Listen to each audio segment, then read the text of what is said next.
Recently, I did a video on the Dinka Urban, which is a law-friendly version of the Honda City. Now in that video, I kept saying it was a Kei car, and it wasn't. I was obviously thinking about Kei cars like the Honda today, and I just sort of lumped the City in with it because it was small and I just wrongly assumed. But that means I'm still on the lookout for a Kei car that fits in for GTA 5 within the GTA 5 universe, a law-friendly Kei car. So we have this. This is the Dinka Serena, which is based on the Honda S600. Again, another one that is technically, as far as I know, a Kei car, so I think we're good. And so that's why today I thought it would be worth checking out this. It looks timeless, it looks nice, and there's also a bunch of tuning parts for this, so of course, you know what we're about to do. But first of all, we're going to get rid of this guy because I'm not having him. Yeah, okay, you want to get angry at me? Okay, bye-bye, mate. I knew he was going to have that pneumatic drill banging on if we were to record here. So here she is in all of her lovely retro glory. I love this line. Just matches up to this rear archway here. It's very cool. And also, despite the fact this is a Honda, this is left-hand drive, so this is as if it was sold in the US, and yeah, so it's not even a right-hand drive, not even an import, this one. Taking a look inside, we have the boot, which has no carpet. We have the visible fuel tank. Actually, that's a good point. Is there no way to fill the fuel? I guess there's the way to fill the fuel. Also here in the back, maybe that's something else. But interesting that that's just bare metal in there. Very old. Then we have here, it's actually opening the front way, and we have just a big sort of full, is it a full 3D engine? Sort of half 3D. Yep, there we go. We've got a nice Dinka engine bay in there. And yeah, with the doors, there's the door cards. It's a retro car. There's not anything crazy going on with the door cards. Very simplistic. In terms of interior customization, we can change all of the colors of this. So actually, this is fun. Let's go for a blaze red. That's going to change it on the door cards, on the dashboard, and also on the seats as well. Doesn't change it on these other bits that are around here though. They maintain redness. They might be tied to the primary color. And dashboard color does nothing, which means that we are stuck with this color on the seats and the carpet. But I can confirm that those color things on the interior are just tied to the primary color for the rest of the car. So on to tuning parts then. We have some front bumper options. We have the stock, we have the performance front bumper. Basically just gets rid of that section in the middle. I do like that look because it's almost like a bumperless look, but not, and I quite like that. We do also just have the bumperless look, which also adds a tow hook as well. We then have the rally bumper, which is bumperless and adds a fog light, and then we have this that removes the fog light covers. All very good looks. I think for this one, I'm actually quite fond of this performance front bumper. On the rear bumper, we have the stock, we have the performance again, which adds that same sort of style, just clipped and nothing in the middle. Or we have the rear delete. Again, I'm going to go for that performance rear bumper on this one. On the skirts, we have the options of mud flaps with Dinka written on them. We then have the side vents delete. Where's that coming from? Oh, okay. Okay, right. So we can get rid of that. Or we can have the option of mud flaps without that, just a couple of different combinations.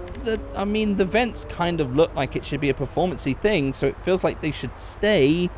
So they'll stay. A couple of exhaust options. We do have a massive giant hole here for the back box. So we can have that with the performance exhaust, just putting them in the middle, or the racing exhaust, which just has the small, tiny little back box hanging. I kind of, I don't like it. It almost looks like a yacht, the way that it's done that. Just like this is just the engine at the back of a yacht or something. I'm not a fan of that. It would have been interesting if we could have like changed the rear bumper, but I kind of get that it's the whole retro vibe. I'm going to keep that stock. On the grille, a few options. We have the stock, we have the classic grille. Gets rid of those indicators, put some clearer ones to the side. We have the performance grille. We have the lightweight grille. Then we have a couple of rally grills. I think I'm going to have to do a rally build after this, aren't I? There's a lot of rally options for this one. Well, I like the look of the standard one, but I guess I kind of like the more simplistic look of this one. I'm going to do 3 builds because I want to use that one in a later build. Let's go for the classic grille. Then on the bonnet we have the hood pins, we have the performance hood, or we have the classic, which is actually just like the stock one, but it has these vents here removed. I think for this one, I actually kind of like the performance hood. So I'm going to go for that. On the fenders, we have the stock, we have the racing racing splitter. Nice. Or we have this undercarriage cover, or the engine cover as it's written. I'm going to go for that racing splitter. On the roof, actually a lot of options for the roof. We have the stock roof, we have the low profile windshield. Actually, the stock roof does actually add the roof back here, but still keeps that. I'm not sure I like that. Anyway, we have the low windshield with the roll bars. We have a few different cage options, actually. We then have the lowered soft top, roll bar combinations. Then we have the hard top. I think that was a bit of a mistake there. I don't think that's supposed to look like that. So yeah, there's the hard top in many different combinations. We also have that with the roof rack. We have it with the spare wheel. Then we also have the rally plate here. And then some other combinations as well with roll cages on the inside. That does not look comfortable, having that roll cage bar right through the middle. That is not good. But I will say, masterfully incorporated into that. Not just having the model just stick into the dashboard. I mean, like, you can see it is there, but this one is actually... Is that because there was no vent or anything there? They've just added that with the plastic trim. It looks like it fits in so well. That's good. I like that little detail. That's nice. So I actually like just the hard top, no roll cage. I'm going to go for that. We can upgrade our engines, our brakes, transmission, suspension. Not that much of a drop. We'll change that. We have a couple of extras here. I think they're going to be tied to the roof, so we can actually just remove those entirely. We also have this that just adds, I don't know, another pane of window, or is that because there's different combos going on here? Okay, yeah, there's different stuff going on here. Let's just leave it as it is. So we have the grille rally plate on the front grille. We also have rally number plates. Ah, okay. And then we also have that with the grille plate. Not for this car, but we'll use that for another one. We also have some taped headlights as well. Not for this build, but for the next one. Or we have the primary headlight covers. Okay, actually, I'm going to do that. I'm actually going to go for that on this one, because there's something about this that makes it look very resto-moddy, but still sort of having a few little modern flares in there. Just a nice, well-built classic, like a nice rebuild. Someone's bought this, they've rebuilt it, they made it modern. Yeah, I think that suits it. We then also have the chrome trim delete, getting rid of all of the chrome trim. And I actually think that might suit this car quite well. So I'm going to do that. Then a lot of livery options here. We've got different colour stripes. We've got some more numbers, colours, stripes. I feel like I skipped through these, but there is a lot to take in with all of these liveries. We could spend a decent amount of time going into detail with each one of these. I mean, what is this, cereal? P's and Q's? I have no idea what that is, but they do look cool, so take your pick.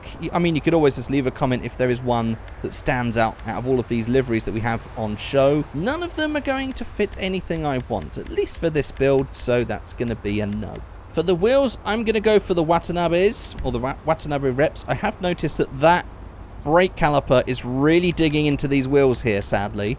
But we'll just have to ignore it. And on the paint, I will admit that actually I quite like the paint that we had. It did look really nice in red. But to do something a bit different here, I'm going to go for Midnight Purple, because it's a colour that I don't think is the first choice, the second choice, the third choice, fourth choice, fifth choice. I don't think this is even like the 20th choice in colour for most people that are going to modify this car, and that's why I'm going for it, because I kind of like the black, but I like that little twist. It's a little bit, as I said, like a modern resto mod version. And the interior I did make red at the start, so we should probably go back and change that to, I think, black. That just makes it nice and timeless. And actually, because it is going to be a resto mod, I've changed my mind. I'm going Gigamesh. I'm going BBS RSs. Nice, expensive multi-mesh wheel. Mwah, I love these wheels. We'll keep them in alloy colour, make them nice and clear and visible. We'll increase the width as well, give them a nice depth, make them a little bit smaller, and then I'm just going to get all of those dialed in, lower it down, everything like that. These wheels might even still be too big. These are quite big. Let's just get some front camber here. Yeah, they are still too big, but I'm going to run with it, just because it is a style, and we can go and do different styles and different builds. We're going to have to actually put that rear height up just a little bit. And there we go. I do quite like this. It's really good. Man, that looks so good. I am actually very pleased with this build. This wasn't entirely what I set out to make, but I'm very happy with what I've done. So I'm just going to jump straight into the next one because I want to see a couple of builds in quick succession and we can get comparing, seeing what different styles we can get out of this. So here we are with build number 2, and this is just a completely different style to what we had before.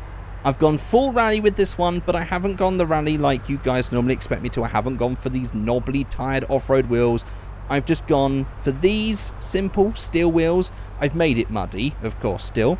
I went for the red with this livery because I thought that this sort of off-white and the red looked really nice. Also got a nice sort of retro number on the side as well. Gone for the taped headlights. I've gone for the grille with the rally lights as well, and the rally lights here, all with the numbering system. Even got our plaque here with our number on. And also I noticed that when we add the number plates, it does actually tie in with the liveries as well that we never spotted before. So if I go back to the livery here, you can see that each livery actually has its own number plate. Some of them rather interesting. But another really cool addition to this that I almost missed. Very cool. And of course with the roof, I decided I'd probably need a roof. Also gone for the roll cage. I've gone for the spare tyre on the roof because we're probably going to need it. And I did in the end go for this silly exhaust because I felt that actually probably it would be the right choice. Oh yeah, and bumperless. Front and rear as well to complete the look. Man, that is 2 completely different looks. Let's try one more. And so here we are done with the third one, and this was kind of a bit of an experimental one. I basically left everything pretty much stock.